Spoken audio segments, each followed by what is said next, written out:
not just a newer way for Indian farmers to care for their crops. It's a new opportunity for women in the South Asian country to become trained in a trade and earn extra income for themselves and their families. The Reuters news agency says this is part of a women's empowerment effort by India's government. The program's goal, to provide thousands of them with industrial-grade drones and the training to operate them in the agricultural industry.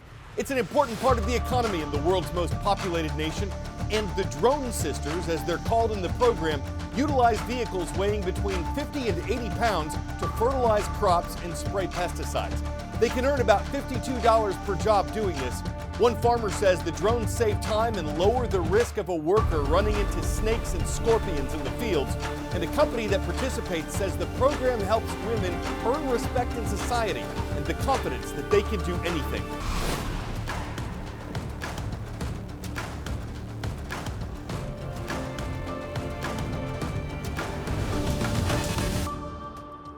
Hi, I'm Azuz for The World from A to Z. We're keeping tabs on an incident involving two ships in the North Sea off the eastern coast of the United Kingdom. On Monday, a Portuguese-flagged cargo ship and a U.S.-flagged oil tanker collided. Initial reports suggested that the cargo ship hit the U.S. vessel while it was anchored. The reasons why weren't known when we produced this show.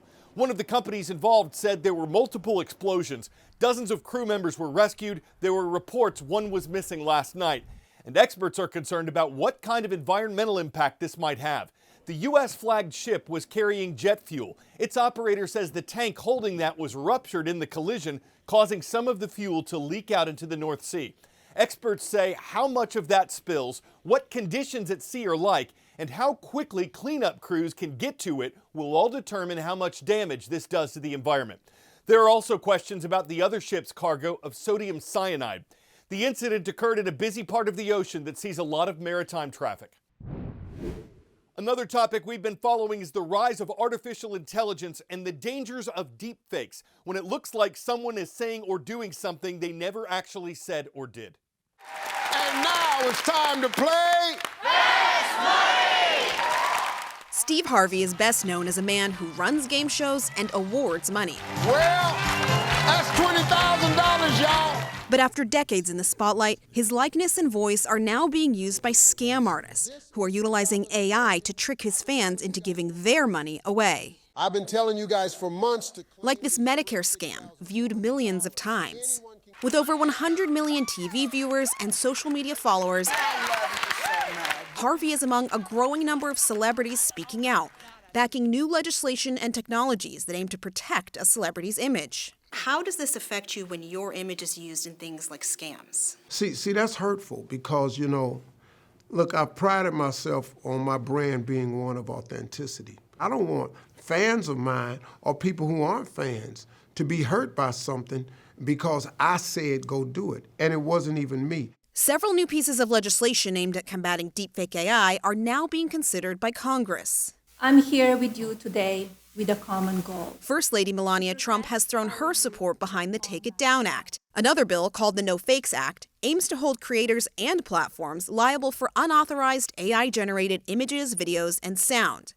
It's garnered the support of the Recording Academy, the Screen Actors Guild, the Motion Picture Association, and major talent agencies. It's freedom of speech. It's not freedom of make me speak the way you want me to speak. That's not freedom.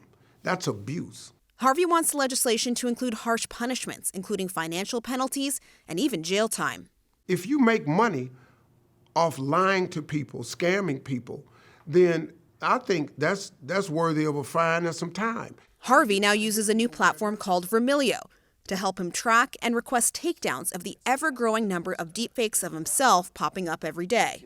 So back in 2018, there were maybe 19,000 pieces of deepfake content.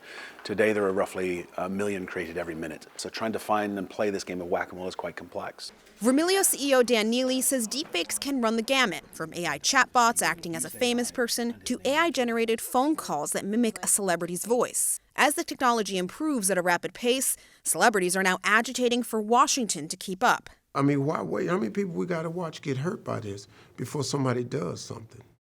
But one challenge for lawmakers is passing legislation that effectively solves the problem.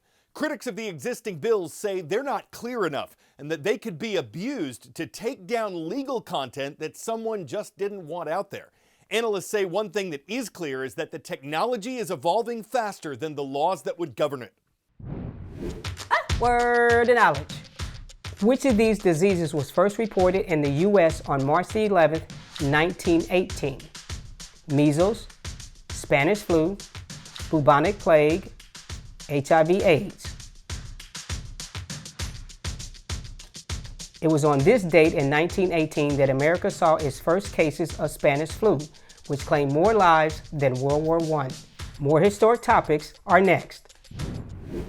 On this date in world history. March 11th, 2020, COVID-19 was officially declared a global pandemic by the World Health Organization.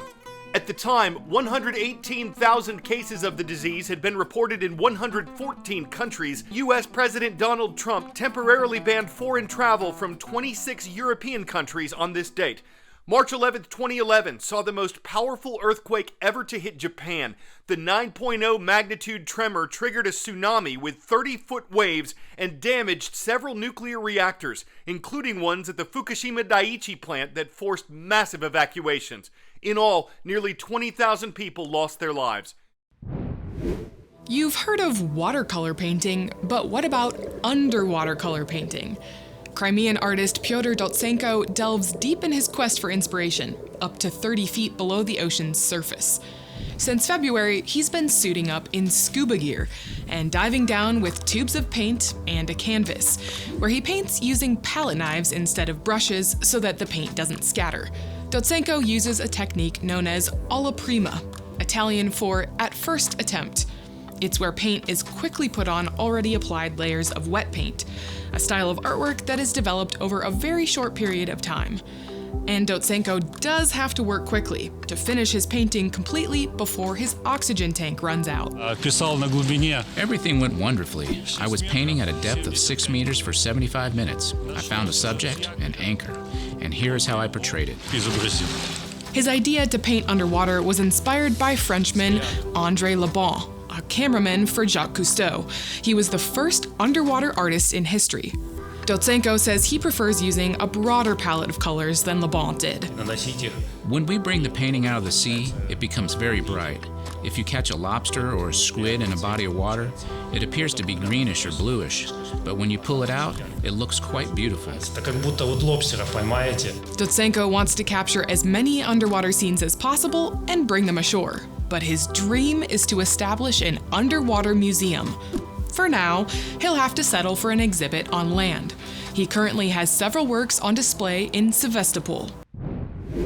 This is no ordinary EF getaway. It's a gateway to personal travel, a deeper understanding of educational tours, and showing students the world. Enter now to win one of 20 spots on this free trip to Panama.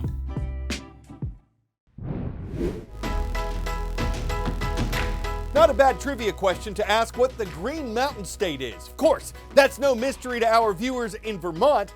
And at Enosburg Falls Middle School, we're happy to see Mrs. Flieger's class. Hello to everyone in Enosburg Falls. Mr. Mantle's class is also with us today. From Bowling Green, Kentucky, a warm welcome to Drakes Creek Middle School. The Gators are watching from the Bluegrass State. And Dassel Cokato High School is in Cokato, Minnesota. That's where the Chargers roam. In Miss Cantola's or Cantola's class, hello to everyone in the land of 10,000 lakes.